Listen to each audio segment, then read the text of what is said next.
ওকে কাট। BNP জামাত কাউকে বোমা হামলা করছে কিনা বা কোথাও বোম মারছে কিনা সেরকম কিছু আমরা কোনোদিন দেখি নাই।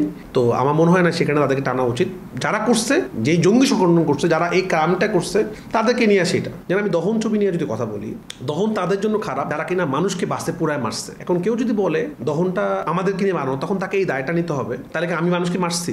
আমি তখন আমার সাবজেক্টটা কি ছিল, যে বাসে বোম মেরে, ককটেল বোমা মেরে মানুষকে মেরে ফেলা। আমরা যখন একটা সিনেমা বানাই, কার পক্ষে গেল কার বিপক্ষে গেল ওটা দেখি না, আমি দেখি আমার কত টাকা আসবে। নায়িকার সাথে প্রেম করিনি কখনো, অভিনেত্রীর সাথে প্রেম করছি। উনি একজন ভালো অভিনেত্রী, মেয়ে বন্ধু। এটা ইংলিশ করে নেন আপনারা। তোমার সাথে ভালো সম্পর্ক ছিল, আমার খুব ভালো বন্ধু ছিল, এবং ইনফ্যাক্ট এখনো বন্ধু আছে। অতটুকুই, সেটা বন্ধুর বাইরে কোনো সম্পর্ক ছিল না আমাদের। যেগুলো ছিল সেগুলো মিডিয়ারা হয়তো বানাইছে, ভাবছে যে কিছু একটা আছে, বাট বন্ধুত্বর বাইরে আমাদের কোনো সম্পর্ক নাই। কিসের কোথায় শোনা গেল এটা? হ্যাঁ, এটা শোনা যাচ্ছে আসলে। এখন আমার সাথে যে কাজ করে, যার কাজ করতে যায়, যার নাম আছে, তার নামে এরকম আসে। আগেও অনেকের নাম আসছিল। এটা আমরা খুব ভালো বন্ধু, এবং খুব এরকম কোনো কিছুই নেই। উল্টা ওনার সাথে অন্য কারোর সাথে হইতে পারে, বাট আমার জানা মতে আমার সাথে